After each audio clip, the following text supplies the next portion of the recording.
अवश्य आपसे छिप जाएगी, क्योंकि वो आपके लिए सही नहीं और वो सही नहीं है। तो ये आप सब समझे और ये सब आप माने। आज जब हम कुछ समय पूर्व यहाँ पर वीडियो सब सेटअप करने आए थे, तो भगवान ने अपने दर्शन में जब पाठ हुआ, भगवान ने अपने दर्शन में बोला कि भगवान की कृपा है चादर की बाकी है, उस चादर का रुमाल बना दीजिए, उतने से चादर इतना सा वस्त्र मिल जाएगा, उसी की आप पूरा उस वस्त्र का अपनी चादर बना दीजिए, जो भी उस आप उससे उस कृपा के साथ कर सकते हैं। लेकिन एक भक्त उसके साथ क्या करता है, भगवान की कृपा की जो चादर होती है, जो भगवान का जो कृपा होता है, वो एक जरूरतमंद को दे देता है। क्योंकि अगर हमारे पास कुछ है और किसी और के पास नहीं, तो हमारा धर्म बनता है कि उसको भी हमारा जो सक्षम है, जो हम कर सकते हैं उसके लिए करें। अगर आज के दिन आज सबको एक सौभाग्य मिला है और कई लोगों को भाग्य नहीं है कि भगवान का दर्शन नहीं कर पाते, तो ये हमारा धर्म है कि उनको भी भगवान का दर्शन दे, भगवान का दर्शन करवा पाए। ये बहुत एक महत्वपूर्ण बात है। और अगर हमें कोई एक भौतिक रूप से जरूरतमंद लगता है, एक शारीरिक रूप से जरूरतमंद लगता है, संसारिक रूप से जरूरतमंद लगता है, इसका माने ये नहीं है कि हम उसको कुछ ना दें, क्योंकि हम ये सोचेंगे नहीं अभी तो भैया ने बोला कि हमें सब मेरा बताएंगे ये सब तो संसारिक है, ये सब तो नश्वर है। अगर आपको अपने नश्वर रूप को सार्थकता देनी है और शाश्वत की ओर बढ़ना है, तो जो नश्वर है जितना आप बांटेंगे वो आपसे नहीं छिनेगा, वो काम नहीं होगा। हाँ अवश्य जो नश्वर है उसका खत्म हो जाता है, उसका अंत है, क्योंकि अनंत तो सिर्फ शाश्वत और सत्य है। लेकिन इसका माने ये नहीं कि सब कुछ आप अपने ही पास बटोर के रख दीजिए, बस आपके पास ज्यादा सब कुछ आप ही बटोर के रख दीजिए, खाना आपके पास ज्यादा सब कुछ आप ही बटोर के रख दीजिए, और ऐसे ही भगवान की कृपा की सब आप ही अपने पास बटोर के रख लीजिए, इसका ये माने नहीं है। भगवान की कृपा आप जितना बांटेंगे, जितने शरीर जितने आत्माओं को भगवान की कृपा पहुंचाएंगे, उतनी ही आपको भगवान की कृपा मिलेगी, क्योंकि वही अनंत है। तो ये सब आप सब समझे और भगवान की भक्ति में ही लीन रहे। भगवान की भक्ति में लीन रहना माने नहीं कि आप सब छोड़ दे और अपने परिवार से दूर हो जाए, या भगवान ने आपसे कुछ छोड़ने को ऐसा कहा है जो सत्य धर्म न्याय के अधीन है।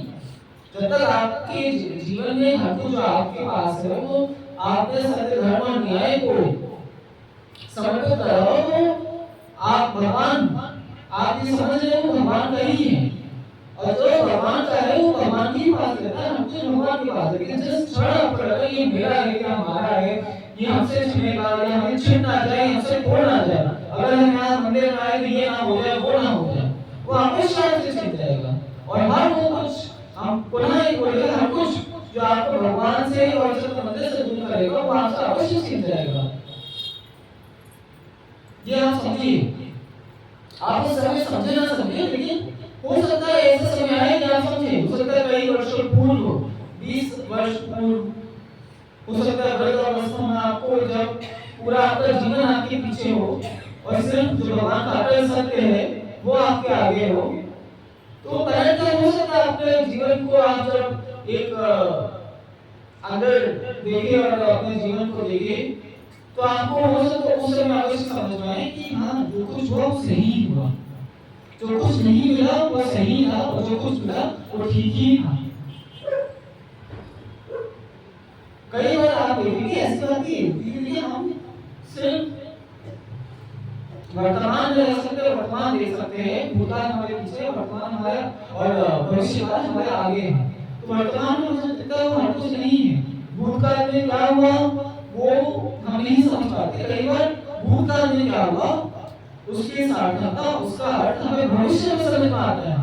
उसके बाद आज ना समझ में आए, अगले 5 वर्ष ना समझ में आए, कभी ना समझ में आए, लेकिन एक क्षण हो सकता है अगर आपने वाकई में भगवान की भक्ति करिए तो वो विवेक आपको एक दिन आएगा कि जो कुछ भी था वो भगवान की ही कृपा थी, भगवान ने ही हमें दिया था, और भगवान ही हमें जो दे रहे वही सत्य है।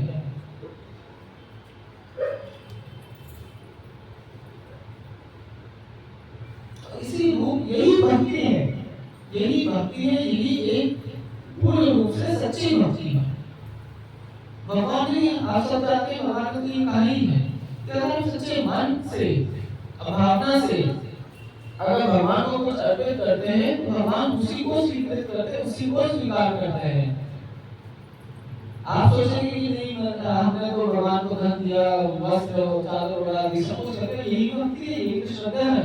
नहीं, इसमें एक व्यावहारिक भावना आ जाती है। जहाँ आप मंदिर में ये भक्ति भावना किसी अर्थ, किसी का कामना, किसी कार्य के लिए करते हैं, वो आपसे अवश्य छीन जाएगा। क्योंकि भगवान ने आपसे आपकी भक्ति और भावना मांगी है, आपके व्यावहारिक बुद्धि नहीं मांगी है।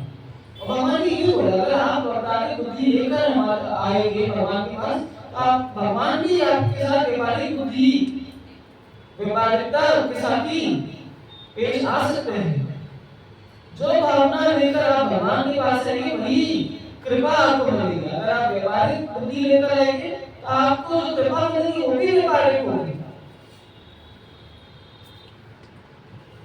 क्योंकि उस रूप में आप जितने बड़े व्यापारी हैं, भगवान से ज्यादा लेन देन, भगवान से ज्यादा किसको क्या मिलना है, किसको क्या मिलेगा आप नहीं समझ सकते हैं। किसको क्या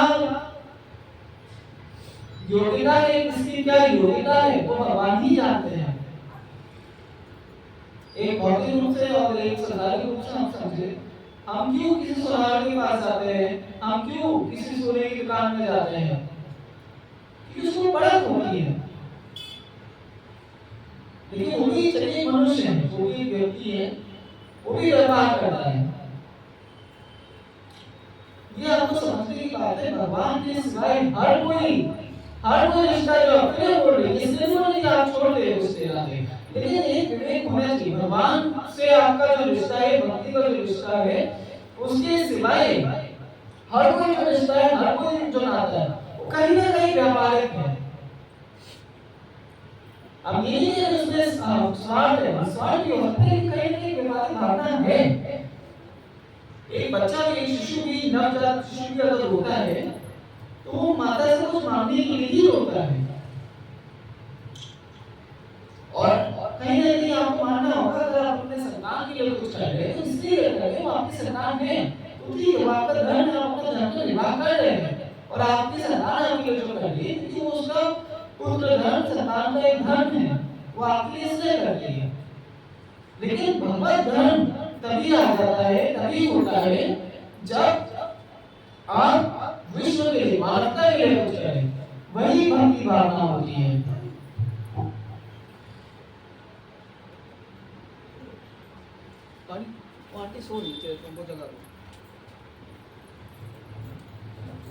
उसके सिवाय अगर आप कुछ कर रहे हैं, वो भगवत धर्म नहीं है। आप सैकड़ों धर्मों का पालन कर सकते हैं, लेकिन जब तक आप भगवत धर्म का पालन नहीं करेंगे, तब तक आप एक पूर्ण रूप से भक्त नहीं हैं। या आप समझिए, भगवान ने बोला हर उस धर्म को छोड़कर आ जाओ जो तुम्हें बांधता है, जो एक बंधन है। भगवान ने तो आपको आपके बंधन तोड़ने को कहा है। हर उस बंधन को तोड़ दो जो आपको भगवान से दूर कर रहे हैं, क्योंकि जीवन में इस शरीर में अगर कोई ऐसी चीज है जिसका कोई बंधन नहीं है, जो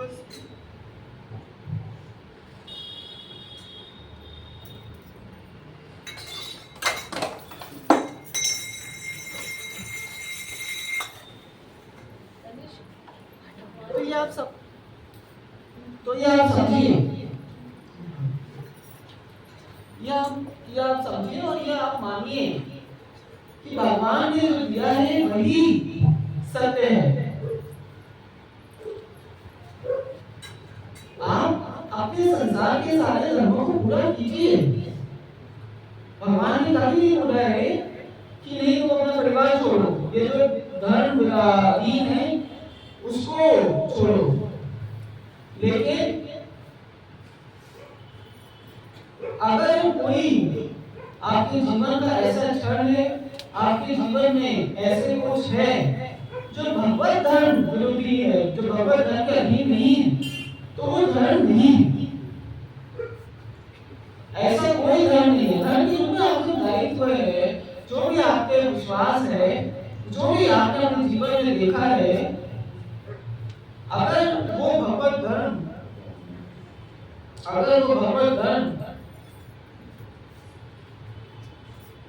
से आपको दूर कर रहा है, तो वो धर्म नहीं है। उस ऐसे धर्म के नाम पर रीति रिवाज को आपको तोड़ना होगा। भगवान ने आपसे आपके रीति रिवाज नहीं मांगे हैं। भगवान ने आपसे ऐसा कोई व्रत उपवास नहीं मांगा है। अगर करना ही भगवान ने बताया अगर व्रत उपवास के नाम पर करना है, तो दुष्ट कर्मों को, दुष्ट कल्पनाओं को, दुष्टता को छोड़ो। क्योंकि जो कुछ भगवान ने आपको दिया है, उसका आप क्या ही व्रत उपवास कर लेंगे। भगवान ने आपको अन्न दिया, भगवान ने आपको जल दिया, उसी बात छोड़ के सोचिए कि भगवान आपसे प्रसन्न होंगे। ये उदाहरण पहले ही हो चुके हैं कि आपके माता पिता आपके पास आए, आपको कुछ दे, आपकी मम्मी आपके लिए, आपकी माता आपके लिए कुछ बना के दे, और आप बोले नहीं मैं नहीं खाया, मैं ये इसको छोड़ो, आपको खुश करने के लिए मैं नहीं खानी।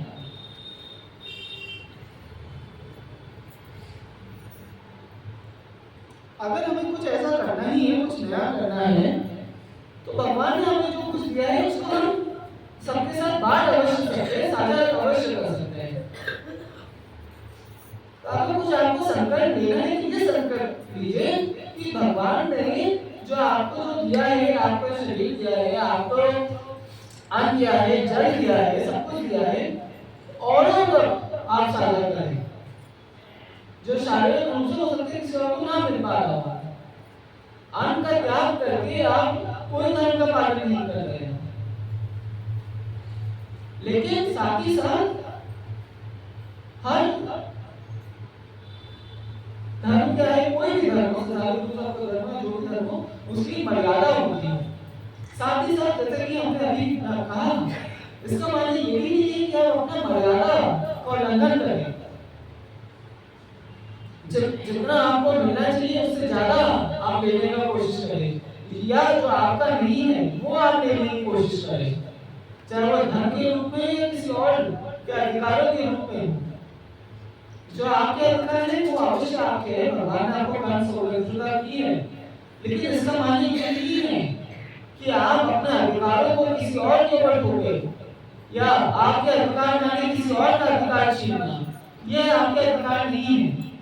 भगवान ने आपको यह अधिकार नहीं दिया कि किसी से कुछ छीनो या किसी पे कुछ थोपो। किसके लिए क्या सही है वो भगवान ही जानते हैं, वो भगवान पर ही निर्भर करता है, भगवान ही उसका निर्णय लेते हैं।